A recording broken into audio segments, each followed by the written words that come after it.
If you've never played fingerstyle guitar before, or you've tried and didn't really know what you were doing or how to approach it, I'm going to show you. First of all, should you even do it? With the exception of shredding, anything you can do with a pick, you can do with your fingers. Actually, I think you can do more with your fingers than with a pick. Playing with your fingers sort of removes the illusion that the guitar has to take on a lead or rhythm role. You can play a complete musical texture with a bass line, a melody, and accompanying stuff in the middle, all with your fingers. I've always found that it utilizes the guitar's full potential. After all, fingerstyle technique has been at the forefront of most of the history of the guitar. So let's look at positioning and some other technical considerations. There's a lot of debates over fingerstyle technique that have persisted over the years. One is whether you should anchor your wrist or pinky on the top or keep your wrist elevated.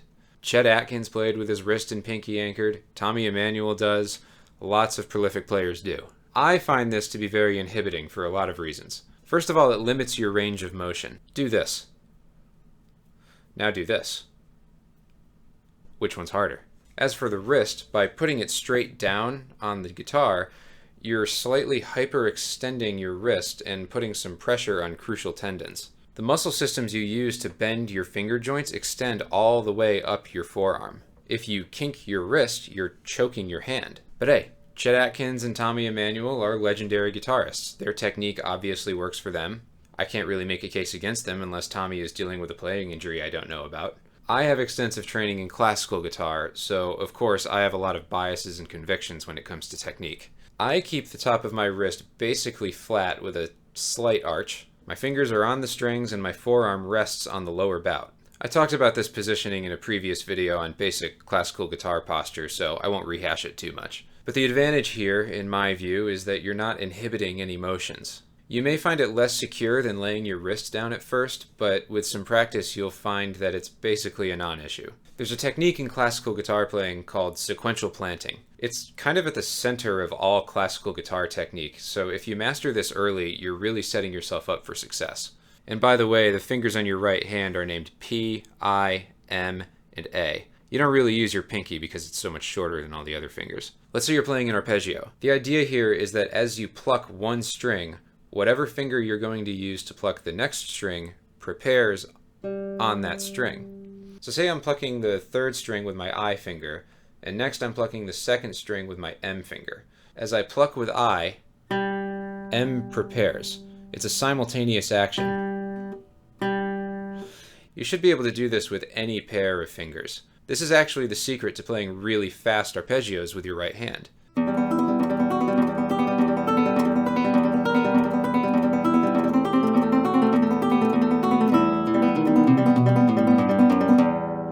If you've never done it, it's going to feel super clunky. Start slow, don't rush it. I think of it like walking across the strings. When you walk, you always have a foot on the ground. When you're running, you're bounding yourself through the air. Walking is much more secure in terms of balance. Alright, let's look at some exercises you can use to get started. A simple one is just alternating bass notes with a chord on the treble strings. Just fret an open position C major chord and alternate thumb and fingers, making sure you prepare as you pluck. As that gets comfortable, you can start alternating between the root and the fifth and the bass. Next level, you can do P-I-M arpeggios. I'd recommend starting with P on the fifth string, I on the third string, and M on the second string. Always be focusing on your sequential planting. Next, maybe P-I-M-A.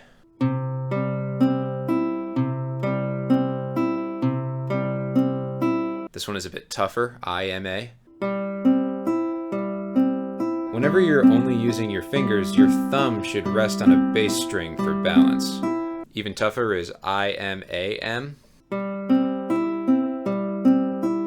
So obviously there are a ton of possible and viable combinations for these exercises. The classical guitar composer Mauro Giuliani published a set of 120 right-hand arpeggio exercises in his guitar method in 1812. I use these as a warm-up pretty often.